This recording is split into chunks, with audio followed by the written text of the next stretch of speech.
बुद्धि ऐसा बल है जिससे हर असंभव चीज को भी जीता जा सकता है। लेकिन बुद्धिमान कौन है और कैसे बना जा सकता है बुद्धिमान, इसका सटीक अर्थ गौतम बुद्ध की इस कहानी में मिलता है। बुद्धिमान, इंटेलिजेंट, यह ऐसा शब्द है जिसे तारीफ और तंज दोनों की अंदाज में कहा जाता है। यदि कोई काम बिगड़ जाता है तो उसे तंज कसते हुए कहा जाता है कि खुद को बुद्धिमान न समझो। वहीं यदि किसी कार्य को सफलतापूर्वक कर दिया जाता है या किसी मुश्किल परिस्थिति का हल निकाल लिया जाता है तो हम कहते हैं बहुत बुद्धिमान है। लेकिन प्रश्न यह है कि वास्तव में बुद्धिमान कौन है और कैसे बना जा सकता है बुद्धिमान। गौतम बुद्ध के जीवन से जुड़ी ऐसी एक नहीं बल्कि कई कहानियां हैं जिससे कई समस्याओं का हल मिलता है। इन्हीं में एक है बुद्धिमान होने की परिभाषा। बुद्धिमान की परिभाषा और इसका सही अर्थ गौतम बुद्ध के जीवन से जुड़ी एक कहानी पर आधारित है। दोस्तों, कभी कभी हम जाने अनजाने में कुछ ऐसी गलतियां कर जाते हैं जिनका पछतावा हमें फिर बाद में होता रहता है। जब हम गलतियां करते हैं तब हम इस बात का बिल्कुल भी पता नहीं रखते हैं। इस गलती से हमारे जीवन में आगे चलकर कोई प्रभाव भी पड़ सकता है। कभी कभी हमारी ज्यादा अच्छाई भी हमारे दुख का कारण बन जाती है। हमें पता ही नहीं चलता है कि हम खुद ही अपने लिए खाई खोद रहे हैं। एक समय की बात है, एक नगर में एक युवक रहता था। युवक का परिवार बहुत गरीब था। उसके परिवार में आए दिन किसी न किसी बात को लेकर झगड़े चलते रहते थे। वह युवक इन झगड़ों से बहुत परेशान था।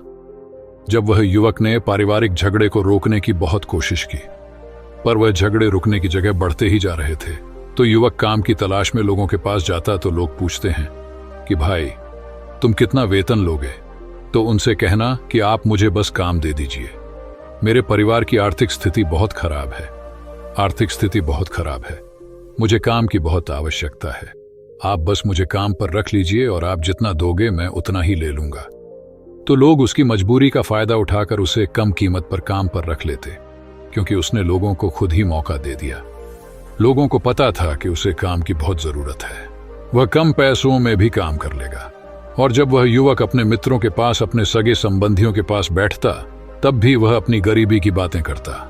वह अपने मित्र और सगे संबंधियों से कहता कि मैं क्या करूं, मेरा परिवार बहुत गरीब है। हमें 2 वक्त की दाल रोटी भी ठीक से नसीब नहीं होती और आए दिन परिवार में लड़ाई झगड़े होते रहते हैं। मुझे तो कुछ भी समझ में नहीं आता कि मैं करूं क्या। उसके मित्र और सगे संबंधी भी उस समय उसकी बात सुन लेते और उसके बाद में वह सभी उसका मजाक बनाते हैं और कहते यह गरीब तो गरीब का गरीब ही रहेगा, इसका कुछ भी नहीं हो सकता। और इनके परिवार में भी प्यार नहीं है। जब देखो एक दूसरे से लड़ते झगड़ते रहते हैं और यह हमारे पास बिना बात का रोना रोता रहता है और खुद कुछ करता नहीं है। जबकि वह युवक तो उनको अपना समझकर अपनी समस्या बता रहा था ताकि लोग उसकी कोई मदद कर सके, लेकिन किसी ने उसकी मदद तो की नहीं। अब युवक जहां भी जाता सभी लोग उसका तिरस्कार करते, उसे गरीब कहकर पुकारते। कोई भी व्यक्ति उसे काम की पूरी कीमत नहीं देता। वह युवक दिन भर काम करता पर उसे कुछ ही पैसे मिलते थे। कोई भी उसकी मेहनत का पूरी कमाई नहीं देता था। अगर वह उनको कुछ कहता तो वो लोग उसे कह देते, एक काम करना है तो कर, नहीं तो जा यहां से। अब उस युवक को तो काम की जरूरत थी, इसलिए वो काम तो करता ही था। धीरे धीरे समय के साथ उस युवक की हालत बहुत खराब हो गई थी। सभी लोग उस युवक का इस्तेमाल करने लग गए, क्योंकि सबको पता चल चुका था कि वह युवक बहुत गरीब है, उनका कुछ नहीं बिगाड़ सकता और उसे पैसों की जरूरत है। काम तो करेगा। सभी नगरवासियों उसका अपमान करते, उसे गरीब गरीब कहकर पुकारते। इन सब बातों से वह युवक बहुत परेशान हो गया। उसे समझ ही नहीं आ रहा था कि आखिर उसके साथ यह सब क्या हो रहा है। तभी उसने लोगों से बातें करते हुए सुना कि नगर में एक बौद्ध भिक्षु आए हैं। उन बौद्ध भिक्षुओं के पास सभी समस्याओं का हल है। वह बौद्ध भिक्षु बहुत ज्ञानी व्यक्ति है। यह सुनकर वह युवक भी उन बौद्ध भिक्षु के पास जा पहुंचा। वह युवक बौद्ध भिक्षु के पास जाकर उन्हें रोता हुआ बोला कि महाराज, सभी लोग मेरे साथ ऐसा क्यों करते हैं? तभी उस युवक की बात सुनकर बौद्ध भिक्षु ने पूछा कि क्या हुआ बालक? तभी वह युवक जोर जोर से रोने लगता है और रोते रोते अपनी सारी बात बौद्ध भिक्षु को बताता है और उनसे कहता है कि महाराज, सभी लोग मुझे गरीब गरीब कहकर पुकारते हैं, मेरा मजाक बनाते हैं और कोई भी मनुष्य मुझे अपनी मेहनत की पूरी कमाई नहीं देता है। मैं उनके खेतों में पूरे दिन काम करता हूं और वह मुझे बहुत कम पैसे देते हैं। मेरे दोस्त और मेरे मित्र भी सारे मेरा मजाक बनाते हैं। वह बौद्ध भिक्षु उस युवक की सारी बातें बड़े ध्यान से सुनते हैं और उससे पूछते हैं कि सभी नगरवासियों को इस बात का कैसे पता चला कि तुम बहुत गरीब हो और लोग तुम्हें पूरे दिन काम करने के बाद भी इतना कम वेतन क्यों देते हैं। बौद्ध भिक्षु की बात सुनकर युवक बोला कि दरअसल महाराज, मैंने ही नगरवासियों से हमदर्दी पाने के लिए उनसे कहा था कि मैं बहुत गरीब हूं, मुझे आप काम पर रख लीजिए, जो आप दोगे मैं ले लूंगा। यह सुनकर वह बौद्ध भिक्षु बोले, इसमें लोगों की क्या गलती है? अगर नगरवासी तुम्हारा मजाक बनाते हैं, तुम्हें कम वेतन देते हैं, तो इसमें तुम्हारी गलती है। तुम ही ने उन लोगों को बढ़ावा दिया है। तुम्हें कुछ बातें सिर्फ अपने तक ही सीमित रखनी चाहिए थी, लेकिन तुमने तो वह बातें सबको बता दी। बौद्ध भिक्षु की बात सुनकर वह युवक उनके पैरों में गिर गया और उनसे बोलने लगा कि महाराज, मैं अब क्या करूं? आप मेरी इस परेशानी को दूर करो। युवक की बात सुनकर बौद्ध भिक्षु बोले, देखो, अब जो हो गया उसे तो वापस नहीं लाया जा सकता है, तो कर नहीं तो जा यहां से। अब उस युवक को तो काम की जरूरत थी, इसलिए वो काम तो करता ही था। धीरे धीरे समय के साथ उस युवक की हालत बहुत खराब हो गई थी। सभी लोग उस युवक का इस्तेमाल करने लग गए, क्योंकि सबको पता चल चुका था कि वह युवक बहुत गरीब है, उनका कुछ नहीं बिगाड़ सकता और उसे पैसों की जरूरत है। काम तो करेगा, सभी नगरवासियों में उसका अपमान करते, उसे गरीब गरीब कहकर पुकारते। इन सब बातों से वह युवक बहुत परेशान हो गया। उसे समझ ही नहीं आ रहा था कि आखिर उसके साथ यह सब क्या हो रहा है। तभी उसने लोगों से बातें करते हुए सुना कि नगर में एक बौद्ध भिक्षु आए हैं। उन बौद्ध भिक्षु के पास सभी समस्याओं का हल है। वह बौद्ध भिक्षु बहुत ज्ञानी व्यक्ति है। यह सुनकर वह युवक भी उन बौद्ध भिक्षु के पास जा पहुंचा। वह युवक बौद्ध भिक्षु के पास जाकर उन्हें रोता हुआ बोला कि महाराज, सभी लोग मेरे साथ ऐसा क्यों करते हैं?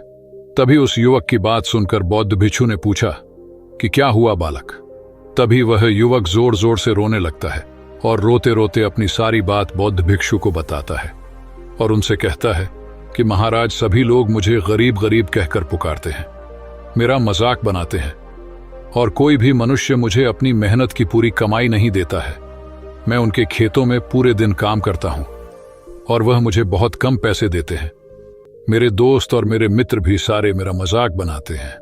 वह बौद्ध भिक्षु उस युवक की सारी बातें बड़े ध्यान से सुनते हैं और उससे पूछते हैं कि सभी नगरवासियों को इस बात का कैसे पता चला कि तुम बहुत गरीब हो और लोग तुम्हें पूरे दिन काम करने के बाद भी इतना कम वेतन क्यों देते हैं। बौद्ध भिक्षु की बात सुनकर युवक बोला कि दरअसल महाराज, मैंने ही नगरवासियों से हमदर्दी पाने के लिए उनसे कहा था कि मैं बहुत गरीब हूं, मुझे आप काम पर रख लीजिए, जो आप दोगे मैं ले लूंगा।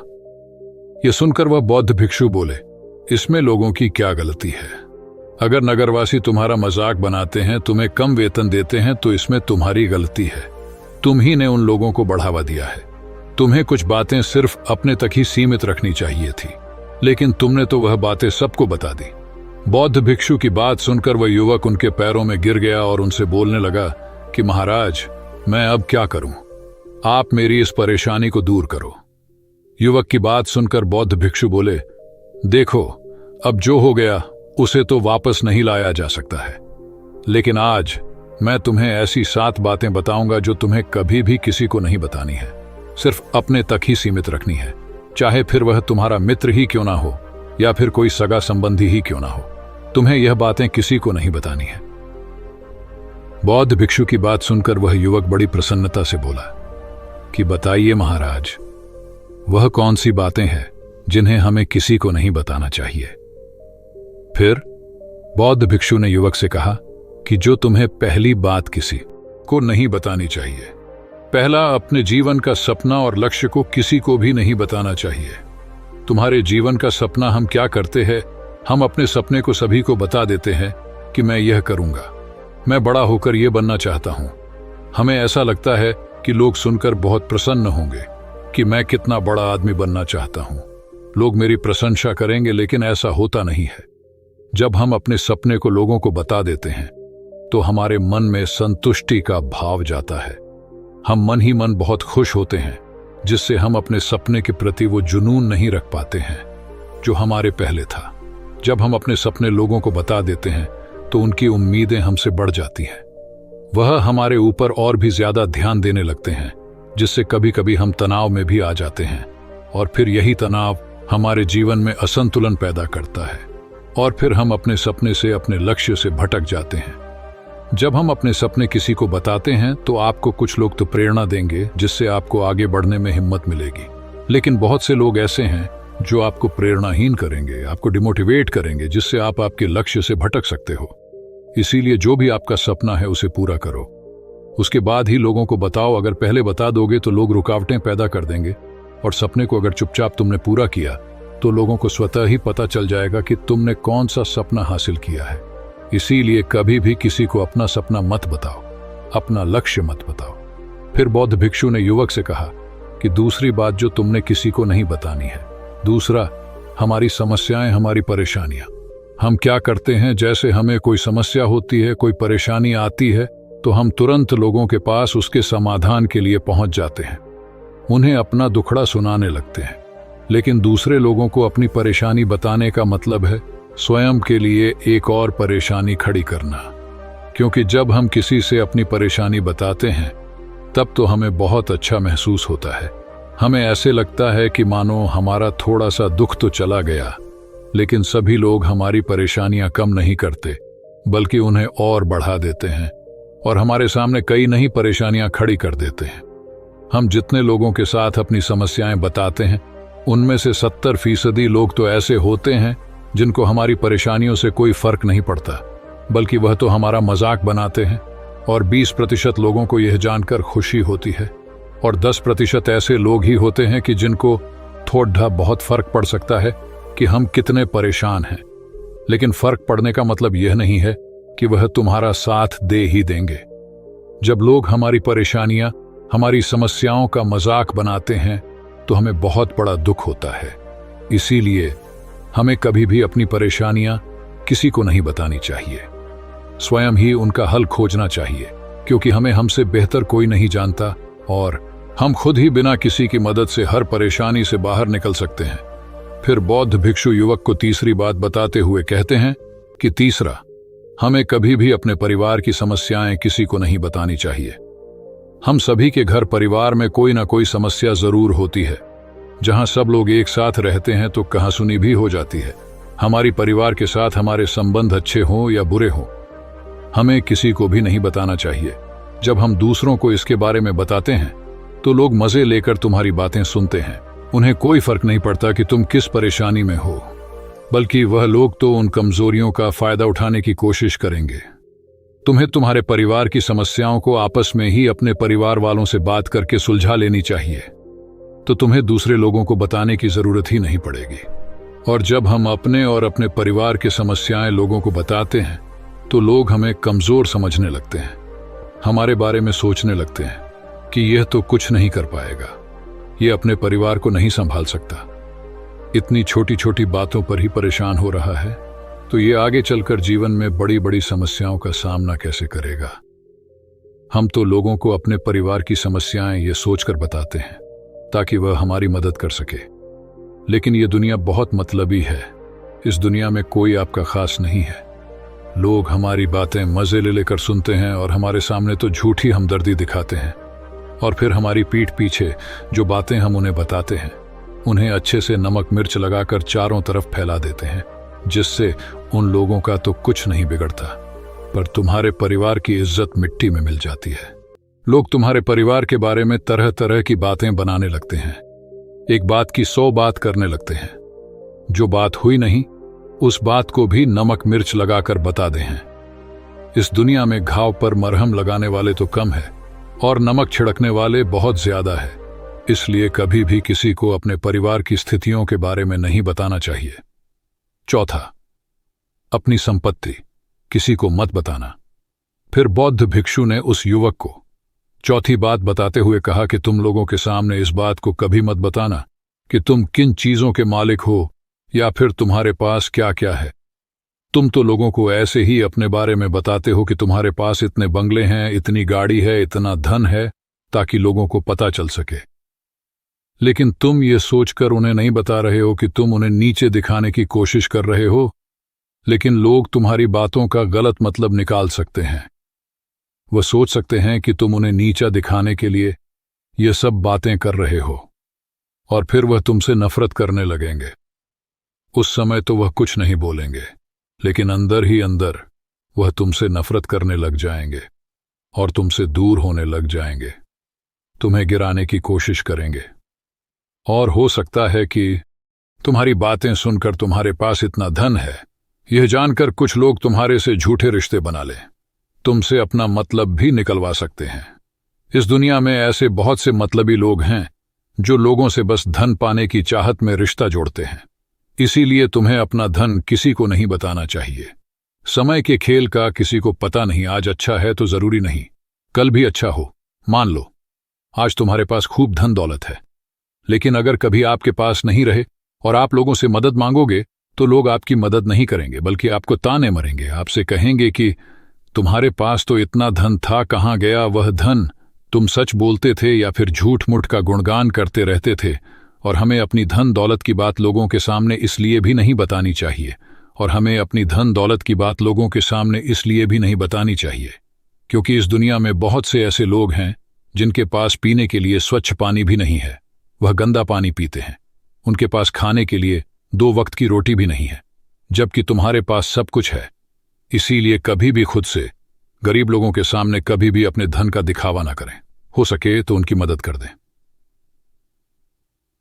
5वां, कभी भी अपनी सफलता का रहस्य किसी को मत बताना। फिर बौद्ध भिक्षु ने उस युवक को 5वीं बात बताते हुए कहा कि कभी भी अपनी सफलता का रहस्य किसी को मत बताना। हमने सफलता हासिल कैसे की है यह बताना कोई गलत नहीं है। अगर कोई मनुष्य उससे सीखकर आगे बढ़ता है तो यह बहुत अच्छी बात है, लेकिन अधिकतर लोग क्या करते हैं, हमारे बताए गए रास्ते पर हूबहू चलना शुरू कर देते हैं, और अगर वह हमारे बताए गए रास्ते पर चलकर असफल हो जाते हैं तो फिर वह हमें ही दोष देने लगते हैं, जबकि हमने तो उनके लिए अच्छा ही किया था, मगर वह हमें ही दोषी मानने लगते हैं और कहते हैं कि काश मैं इसकी बातों में नहीं आया होता, इसने तो मुझे गलत रास्ता बता दिया। जबकि सबके लिए सफलता का एक ही तरीका काम नहीं करता। जिस तरीके से तुम सफल हुए हो जरूरी नहीं कि वैसे ही उन्हें भी सफलता मिल जाए। इसीलिए कभी भी किसी को अपनी सफलता का रहस्य मत बताओ। अगर वह मनुष्य सच में ही तुमसे सफलता का मार्ग जाने की कोशिश करे और उस कार्य उसे बहुत लगन हो और वह बहुत दृढ़ता से संकल्पित हो कि नहीं मुझे तो यह कार्य करना ही है, तो तुम उसे जरूर बता सकते हो। लेकिन तुम आगे से कभी भी किसी को कुछ मत बताओ, नहीं तो अगर वह लोग असफल रहे तो वह तुम्हें ही दोषी मानने लगेंगे। उन लोगों को इस बात से कोई फर्क नहीं पड़ता कि तुम उनके लिए अच्छा कर रहे हो। वह असफल होने पर तुमसे घृणा करने लगेंगे, तुम्हें भला बुरा बोलने लगेंगे। इसीलिए कभी किसी को कुछ मत बताओ। 6वां, अपने द्वारा की गई मदद का ढिंढोरा मत पीटो। फिर बौद्ध भिक्षु ने उस युवक को छुट्टी बात बताते हुए कहा, अगर तुम किसी की मदद करते हो तो मदद को लोगों के सामने मत लाओ, क्योंकि इस दुनिया में बहुत से लोग गरीब हैं जिनको हमार दयादान की आवश्यकता है। लेकिन अगर तुम उन गरीब लोगों की इसलिए मदद करते हो ताकि लोग आपकी तारीफ करें, लोग आपको अच्छी नजरों से देखें, समाज में आपका नाम हो, तो ऐसा दिखावा कभी मत करो। जबकि तुम्हें लोगों की मदद इसलिए नहीं करनी चाहिए कि दूसरे लोग आपकी तारीफ करें, बल्कि आपको लोगों की मदद सच्चे हृदय से बिना किसी को बताए करनी चाहिए, क्योंकि यही मदद आपको अंदर से शांति प्रदान करवाती है। जब तुम किसी जरूरतमंद की सहायता करते हो तो तुम्हें अंदर ही अंदर एक अलग ही आनंद की अनुभूति का एहसास होता है। लेकिन अगर तुम किसी जरूरतमंद की सहायता बस दिखावे के लिए करते हो तो कुछ पल के लिए तो तुम दूसरों की नजरों में अच्छे बन जाओगे, लेकिन तुम कभी भी आत्मसंतुष्टि प्राप्त नहीं कर पाओगे। 7वां, अपनी आमदनी का जिक्र दूसरों के सामने मत करो। फिर बौद्ध भिक्षु उस युवक को 7वीं और अंतिम बात बताते हुए कहते हैं कि कभी भी अपनी आमदनी का जिक्र दूसरों के सामने मत करो, क्योंकि यह एक ऐसी बात है जिसे हमें हमेशा हमारे परिवार तक ही सीमित रखनी चाहिए। अपने मित्रों या फिर अपने सगे संबंधियों को कभी अपनी आमदनी मत बताओ। हमें कभी भी किसी से भी ना तो उसकी आमदनी पूछनी चाहिए और ना ही अपनी आमदनी बतानी चाहिए, क्योंकि जब हम लोगों को अपने आमदनी बताते हैं तो लोग हमारी स्थिति का आसानी से पता लगा लेते हैं, जो हमारे लिए बिल्कुल भी सही नहीं है। क्योंकि अगर हमारी आमदनी कम होती है और हम लोगों को बता देते हैं तो लोग हमें गरीब समझकर हमसे दूर होने लगते हैं, हमारा तिरस्कार करने लगते हैं, हमें नीचा दिखाने लगते हैं, हमें नीचा समझने लगते हैं, हमारी इज्जत नहीं करते। अगर हमारी आमदनी ज्यादा होती है और हम लोगों से उसके बारे में बता देते हैं तो लोग हमसे मतलब से रिश्ते रखना शुरू कर देते हैं। उन्हें हमसे नहीं हमारे पैसों से मतलब होता है। लोग आपसे इसलिए रिश्ता नहीं जुड़ेंगे आप एक अच्छे इंसान हो, बल्कि वह तो आपसे इसलिए रिश्ता जोड़ेंगे क्योंकि आपके पास धन है। जो लोग आपको पसंद नहीं करते वह भी धन की वजह से तुमसे रिश्ता रखेंगे और तुम्हारे साथ ऐसा बर्ताव करेंगे जैसे तुम उनके लिए बहुत खास हो। इसीलिए कभी भी किसी को अपनी आमदनी मत बताओ, बस इसे अपने और अपने परिवार तक ही सीमित रखें, क्योंकि आपका परिवार ही आपकी तरक्की को देखकर खुश होता है। बाकी तो यह दुनिया आपकी तरक्की को देखकर जलने वालों में से है। युवक बौद्ध भिक्षु की सारी बातें बड़ी अच्छी तरीके से समझ गया और उसी वक्त अपने मन ही मन में यह संकल्प ले लिया कि आज के बाद कभी भी किसी को अपने रहस्य नहीं बताएगा। फिर गौतम बुद्ध ने बताया था, ऐसे लोग होते हैं बुद्धिमान। ये बात गौतम बुद्ध के समय की है।